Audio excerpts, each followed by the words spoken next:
On February 12, 2025, for thousands of people around the world, the numbers just stopped making sense. One moment, their cryptocurrency portfolios were displayed on screen, a neat collection of digital assets. The next, those numbers began to plummet, draining towards zero in real time. This wasn't a market crash. This wasn't a technical glitch. This was a robbery. A silent digital heist happening on a global scale. In just 90 minutes, $1.5 billion was siphoned out of the Bybit exchange, one of the biggest crypto platforms on the planet. It was the largest theft of its kind in history, and it was executed so flawlessly, so quickly, that by the time the alarms were ringing, the money and the thieves were already ghosts in the machine. This is the story of how a reclusive nation allegedly pulled off the digital crime of the century.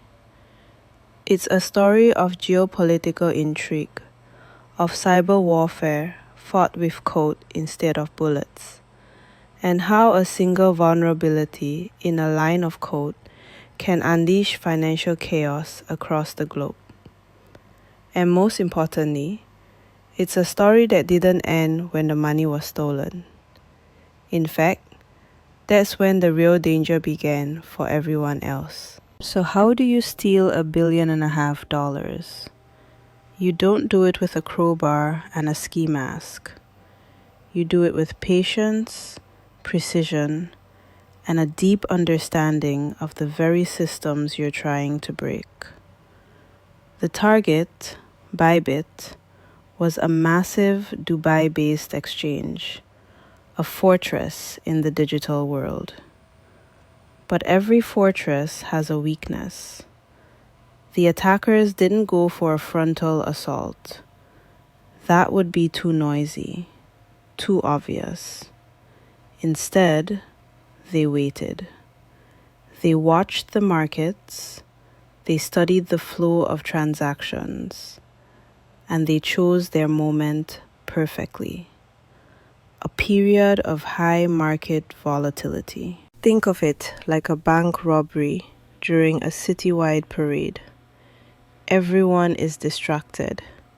The noise, the chaos, it provides the perfect cover. As traders were frantically buying and selling, trying to ride the waves of a volatile market, the attackers exploited a series of sophisticated vulnerabilities in the exchange's hot wallet infrastructure. These wallets are the digital equivalent of a cashier's till, holding funds ready for immediate transactions. The attackers found a way to bypass security protocols during these high-traffic moments, essentially opening a drain pipe and funneling out massive amounts of Ethereum, one transaction at a time. On screen, for the few who noticed, it would have looked like a river of digital gold flowing out of the exchange, with no one able to shut the floodgates. By the time Bybit's engineers could intervene and freeze operations, the damage was done. $1.447 billion in Ethereum gone. The immediate aftermath was pure chaos. Bybit froze all withdrawals. The crypto world held its breath. Rumors flew across Twitter, Telegram, and Discord. Was the exchange insolvent? Was this an inside job? The company's statement was swift but grim. They had been the victim of a sophisticated and coordinated cyber attack.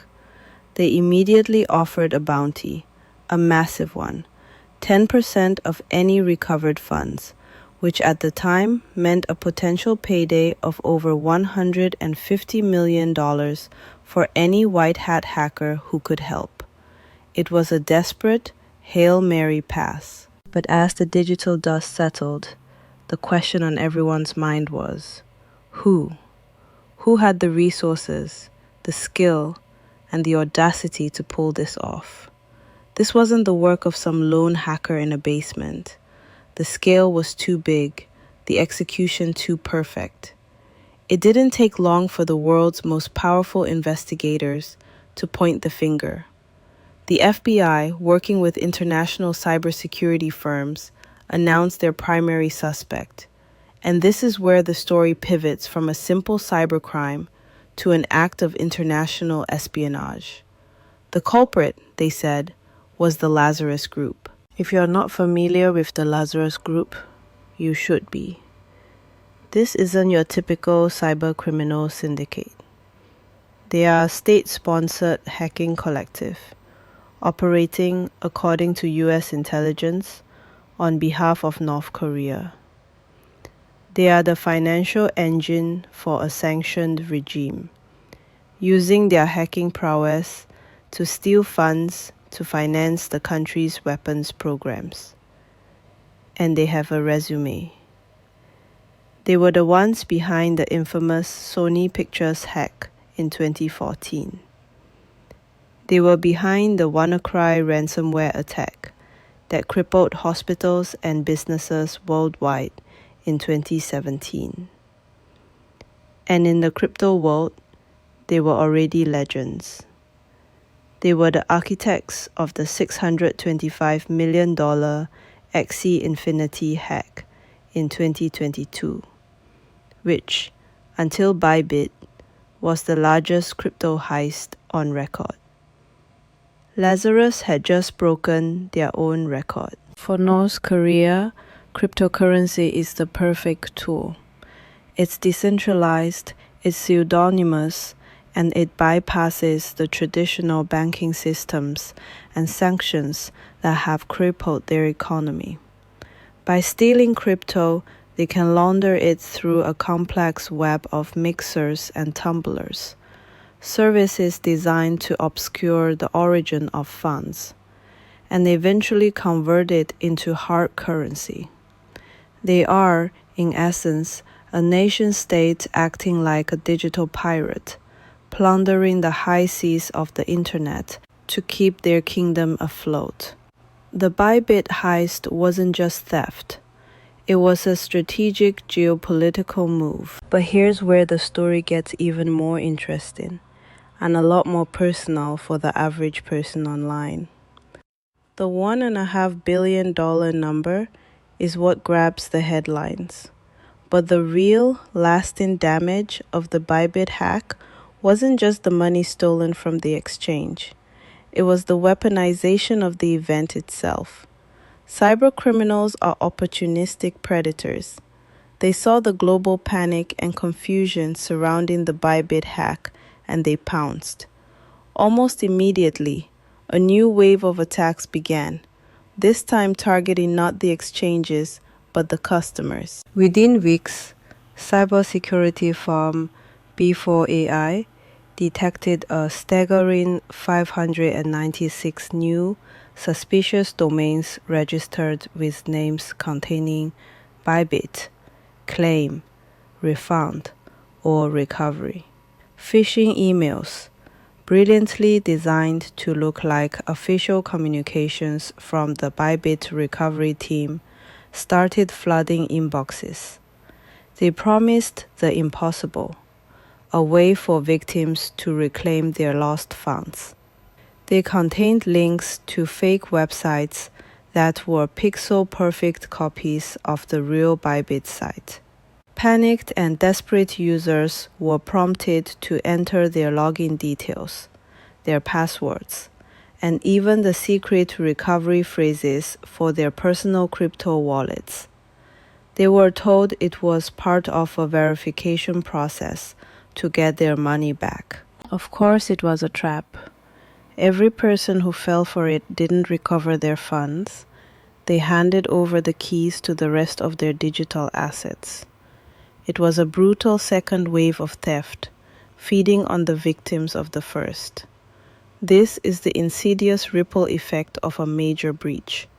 The initial event creates a fog of war, and in that fog, 1,000 smaller predators emerge to pick off the wounded. The headline was $1.5 billion, but the total losses from these secondary scams will likely never be known. It was a masterclass in social engineering, powered by the desperation of people who had lost everything. This single event poured gasoline on an already raging fire. The first half of 2025 saw a record-breaking $2.47 billion in total crypto thefts from hacks and scams. That's more than the entire amount stolen in all of 2024. The Bybit hack didn't just set a new record. It created a new playbook for criminals and a new level of fear for investors. And the threat landscape is constantly evolving.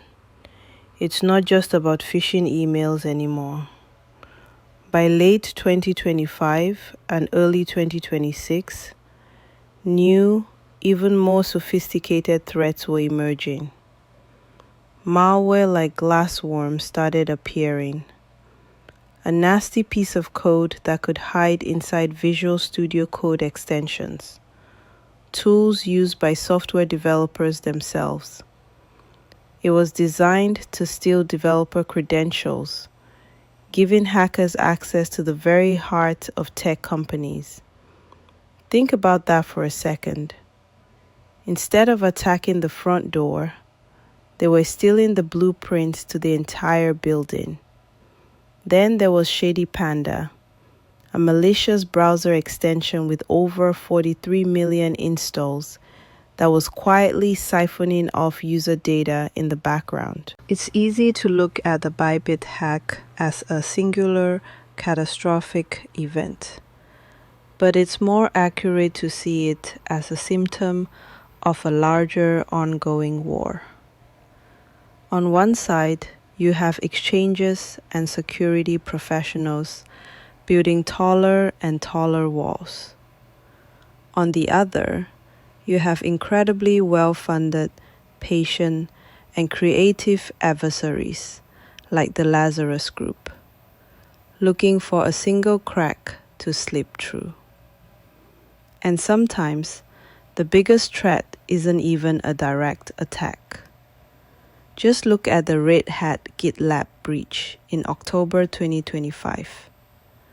A group called the Crimson Collective stole 570 gigabytes of data from over 28,000 code repositories.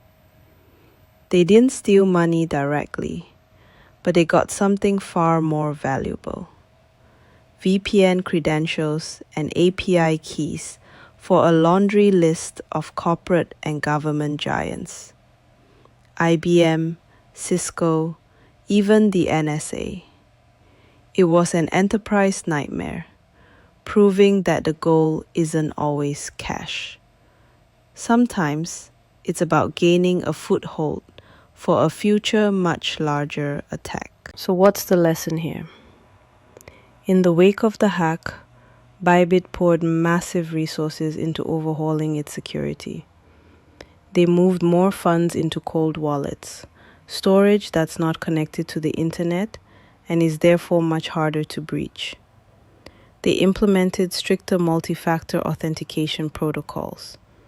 They did everything they were supposed to do, but only after the disaster had already struck. For the rest of us, the message is clear. In the digital world, you are your own first line of defense.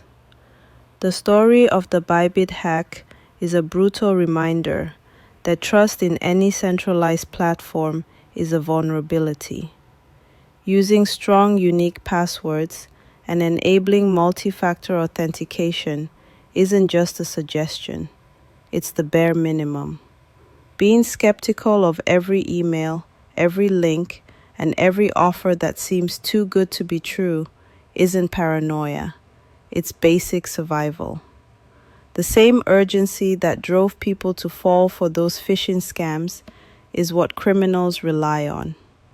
Slowing down, thinking critically, and verifying information through separate, trusted channels is your best defense. The $1.5 billion Bybit heist was a watershed moment.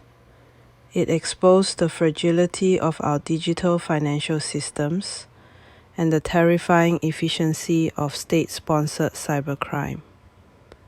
It proved that a line of code written in Pyongyang can empty wallets in London, Tokyo, and New York in the blink of an eye.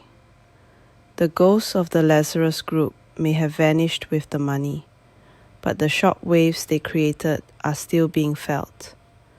And the lessons they taught us, whether we choose to learn them or not, will define the future of digital security for years to come. This world of cybercrime is constantly shifting, and we're going to be covering it every step of the way. If you found this deep dive valuable, make sure you subscribe to the channel and hit that notification bell. And let me know in the comments, what's the one security practice you swear by to protect yourself online? Stay safe out there.